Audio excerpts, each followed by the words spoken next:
जय जगन्नाथ। सिद्धेश्वर नायक पाल्ला गायक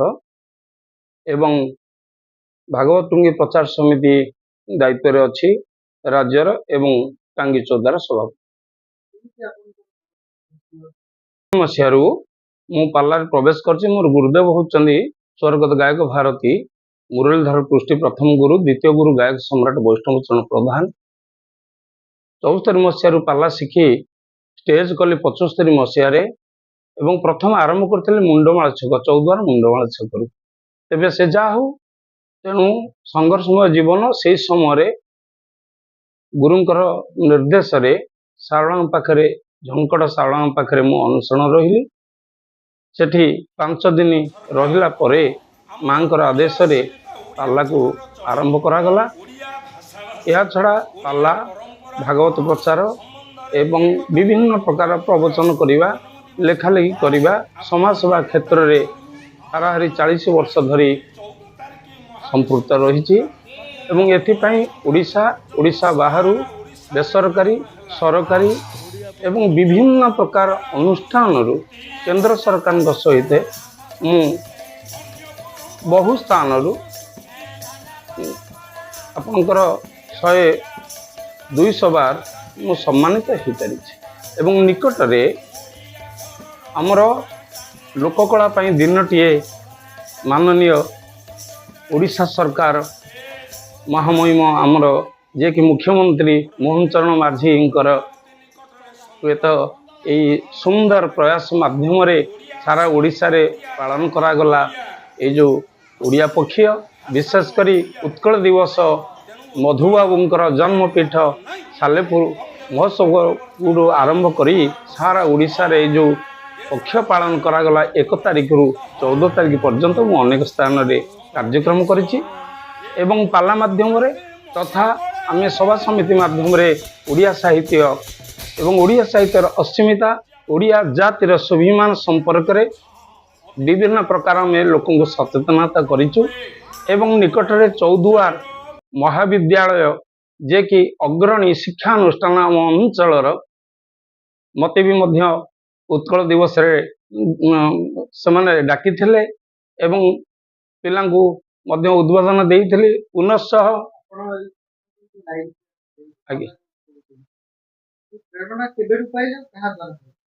मो गुरुदेव होचंदी मुरलीधर पृष्टि ठारू मो प्रेरणा पाइछि एवं मो बापा बोऊंकर आदरे भी रही शुभेच्छा आशीर्वाद रही मु पाल्ला बोध हुए से मत बयस 14 वर्ष 14 प्लस समय मु पाल्ला शिखे 14-15 वर्ष समय पाल्ला शिखे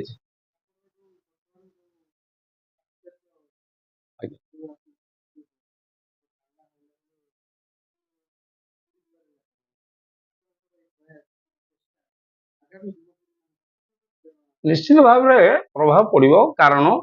आध्यात्मिक परिवेश गठन करने आमर इच्छा ओडिया साहित्य को ओडिया मातृभाषा को तेणु सुदृढ़ करने आम सब प्रयास कर आसीचु निकट रे आमर पौरपालिका तरफ चौदुआर पौरपालिका तरफ एक चौदुआर गाँव रे प्राचीन पाला मंडप रे मध्य पाला परिवेशन करागला बहुत लोक सीटी होते एवं एथिपाई आपनकर चौदुआर महाविद्यालय भी मते पाला पेंका ए ओडिया पक्ष उपलक्षे डाकी एवं सेठी गायक शिरोमणि भी मते प्रदान करछन मानपत्र तथा आमर ओडिया अस्मिता सम्मान माननीय सरकार मते देइछन्ती पौरपालिका माध्यम रे ए निकटस्थ चौदुआर टाउन हॉल ए कार्यक्रम करा जायथिला।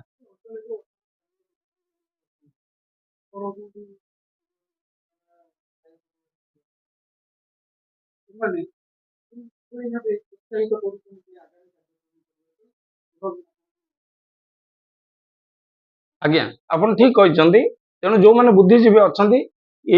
से द्वारा आम युवपीढ़ी की आदर सामिल करने को चाहूँ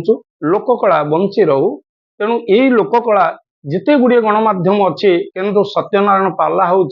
लोककला माध्यम अन्यतम तेणु यही लोककला को बंचाइवाई जो पूर्वसूरी माने अनुष्ठान आरंभ करिसेंते मु साधुवाद दउची सहस्र बार प्रणाम अर्पण करुच्ची मोर पाला भी चली सबु बेले आज भी पाला अच्छी चौद्वार रे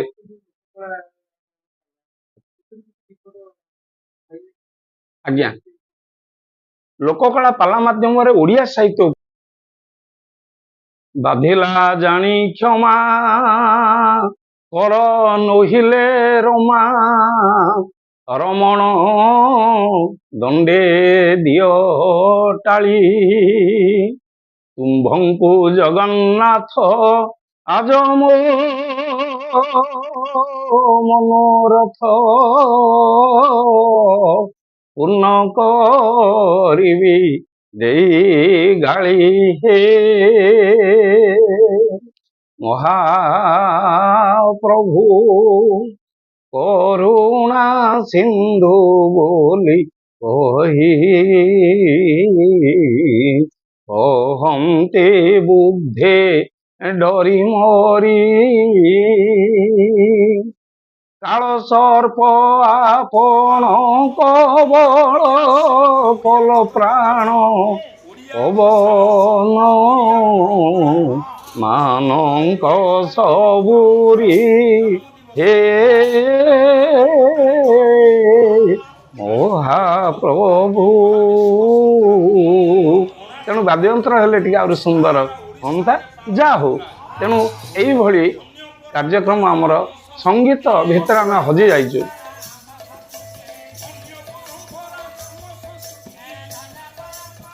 ଠିକ କହିଛନ୍ତି। ଆମର ଏଇ ସତ୍ୟନାରାୟଣ ପାଲାକୁ ତ ପ୍ରୋତ୍ସାହନ ସରକାର ଦେଉଛନ୍ତି, ତଥାପି ଯେଉଁ କଳାକାର ମାନେ ଅଛନ୍ତି ତାଙ୍କୁ ପ୍ରଶିକ୍ଷଣ ମାଧ୍ୟମରେ ପାଲା ମାଧ୍ୟମରେ ଏ ପ୍ରାଚୀନ ସାହିତ୍ୟ ଓଡ଼ିଆ ସଂସ୍କୃତି ଉପରେ ଆହୁରି ଯଦି ପ୍ରୋତ୍ସାହନ ଦିଆଯାଆନ୍ତା, ବର୍ତ୍ତମାନ ବ୍ଲକ କଳା ସଂସ୍କୃତି ସଂଘ ମାଧ୍ୟମରେ ବା ଆପଣଙ୍କର ଯେଉଁ କଳା ସଂସ୍କୃତି ସଂଘ ଅଛି ସେ ମାଧ୍ୟମରେ ପ୍ରୋତ୍ସାହନ ଦିଆଯାଉଛି। ଆଉ ଟିକେ ଅଧିକ ଭାବରେ କଲେ ଏବଂ କଳାକାରମାନଙ୍କୁ ଭତ୍ତା ପ୍ରଦାନ କରାହେଉଛି, ଟିକେ ଆହୁରି ଅଧିକ ଭାବରେ ଯଦି ପ୍ରଦାନ କରାହୁଅନ୍ତା।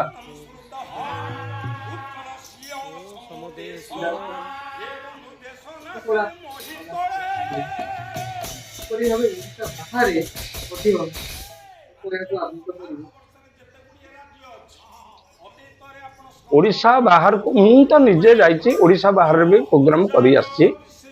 ଆପଣଙ୍କର ଅମ୍ବି ମୋର୍ଚ୍ଚା ଯାଇଛି, ବିହାରର ଅମ୍ବି ମୋର୍ଚ୍ଚା ଯାଇଛି ସିଂଭୂମ ଜିଲ୍ଲାର, ଏବଂ ବାହାର ଅନେକ ଜାଗାକୁ ଯାଉଛି। ଝାଡ଼ଖଣ୍ଡ ଅଞ୍ଚଳରୁ ଆରମ୍ଭ କରି ଓଡ଼ିଶା ଯାକ ବିଭିନ୍ନ ପ୍ରକାର ଜିଲ୍ଲାରେ ବି ଆମେ ବୁଲୁଛୁ। କିନ୍ତୁ ଯଦି ସରକାରଙ୍କର